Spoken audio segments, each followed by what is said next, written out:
Introduction. Through the ages of the unfolding of human creatures on planet Earth, there have been thousands of books and treatises on the subject of prayer. Do we really need another one? Some people might say that the great need of humans is to get back to really praying, not just theorizing about prayer. But what is it to really pray? People may talk of saying their prayers. They are speaking words that have been given to them, but in which there is little spontaneity or feeling. We teach our children to say their prayers before they go to bed, and they use words given to them such as, "Now I lay me down to sleep." I am not questioning the process. It is a good discipline, and it may have a positive influence on the child, but it can be terribly misleading. Unless children have the right idea of their relationship with God, they will grow up with a God up there attitude, and later in life, they will still be saying their prayers without the slightest idea of what prayer is or how they should be praying.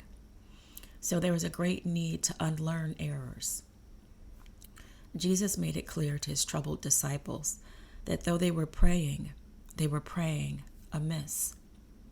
The great problem in teaching prayer is a confused attitude toward God that prevails through the world of religion. Michelangelo's classic figure of a muscular God reaching down from the skies, touching the finger of the outstretched hand of a human creature, is a good example of how great works of art have often made for bad theology. It is probably true that most of us have felt the conditioning influence of the dualistic, sexist perception giving rise to a prayer practice of reaching out and up to the big man in the skies, begging for help and pleading for mercy. Advice that is so common as to become amongst cliché is to pray about it. Slogans such as "prayer changes things" and "the family that prays together stays together" stress the importance of prayer.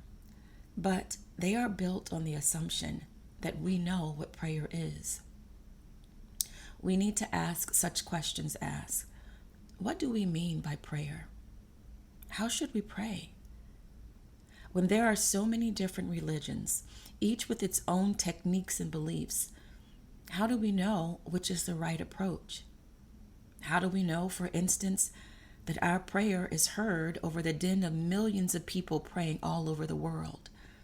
Or, as Frederick the Great said, God is always with the strongest battalions. Are there not underlying principles by which prayer operates? Is it conceivable that prayer could be a science? And if we study the science and come to understand the principles involved, will we not then be able to pray consistently and effectively? It is our thesis that there is such a science, and this is what this book is all about. In embarking on a study of prayer, its meaning, and its practice, it is important to understand that we are dealing with a natural function of life and not with something that is superimposed on our life, something unnatural like raising palm trees in Greenland, where palm trees were never intended to grow. You could not possibly grow palm trees in Greenland unless you used some artificial means. The culture of prayer would be just as strained a procedure were it not true that the tendency toward prayer is indigenous to every person. The human creature is a praying animal. Some form of prayer comes naturally to all, to an African throwing a stone on the votive pile along the road, a Buddhist using a prayer wheel, a Tibetan tying a prayer flag to a tree, an Indian fakir living on a bed of spikes, or an American farmer nailing a horseshoe over the barn door for good luck. Recently, the Congress of the United States has been grappling with the question of prayer in schools. In its heated debate, Congress has actually attempted to agree on the meaning of the process of prayer, something not even religious leaders have been able to agree on through ages of theological debate. if an agreement could be reached to have children open their school day with a classroom prayer, and if an inoffensive prayer acceptable to all religions could be hammered out, what would be accomplished? Is prayer then simply a verbal formula, a bargaining chip with God? And who and where is God? Impertinent, even sacrilegious questions perhaps. But if we are to have any success at all in the practice of prayer, we need to know the field in which we are trying to work.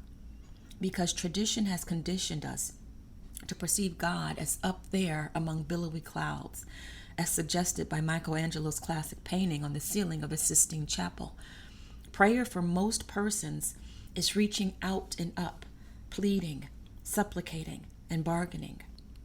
With this introduction to the subject, let's launch into a study of the science of prayer. We may ask as many questions as we give answers, probably more. We will not assume to be the authority. It is our goal, very simply, to bring light to a religious experience that, for many, has been a groping in the darkness. It might make your experience with this book easier if we explain a few words that we will be using. Note, we didn't say define, for we agree with the Oriental adage, to define a thing is to limit it. We refer occasionally to the new insight in truth. This is to make clear that the universe's calling is a new perception of truth, a new look at metaphysics, and a new penetrating vision of new thought. We owe no allegiance to the dogma of any organized movement or school. Though the language and many of the metaphors we use are Christian, we are referring to the religion of Jesus, not the religion about Jesus. A word that crops up frequently in all metaphysical studies is consciousness. I call it a one-word religion. It simply means awareness. Your awareness has everything to do with what you are experiencing physically, financially, socially, and even environmentally. By the cumulative, distilled essence of your mentality at any given moment, you draw to yourself all that manifests in your life, and nothing that happens to you or in you is totally unrelated to your consciousness. You are always at least a part of the cause of both good and bad events. But the bright side of this is that you can be healed. You can be successful.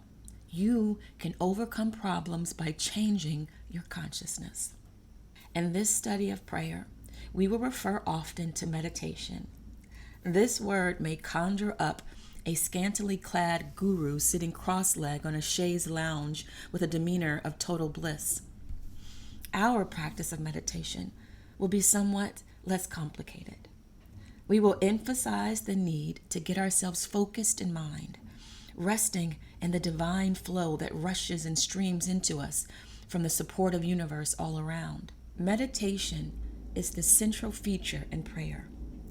It turns the thought in prayer away from trying to reach out and up to God in the attempt to secure His aid. It is reflecting in silence on the source of all mind, all life, all substance dynamically present within us as potential that can be realized. The word affirmation will be referred to as a vital technique in the practice of prayer. And this new insight, prayer is not something you say or do to God. It is something you consciously let God do to and through you. We will explore the idea that you need not ask God for help. You begin with the consciousness of God and then project it by means of powerful spoken words. However, affirmations are not magic formulas that you build a repertoire of, calling the appropriate statement forth to deal with changing situations. An affirmation is not something you repeat over and over to make something happen. It is accepting the truth of the omnipresence and the ever-presence of good you desire, laying claim to it by a word of truth that says yes to its outformation in your life. you will be confronted repeatedly by two phrases out of the teachings of Jesus. The repetition is by design, for we want the ideals to be emblazoned on your consciousness. For this is how Jesus dealt with the idea that the universe is calling. Here are the phrases. Matthew 6, verse 8. Your Father knows what you need before you ask him. And Luke 12, verse 32. It is your Father's good pleasure to give you the kingdom. These are from the teachings of Jesus, and their powerful implications have been overlooked completely in the teachings about Jesus. The universe's calling may lead you to unfamiliar trails in your quest. Go forward in the spirit of adventure. You have nothing to lose but illness, and you stand to gain a new experience of allness.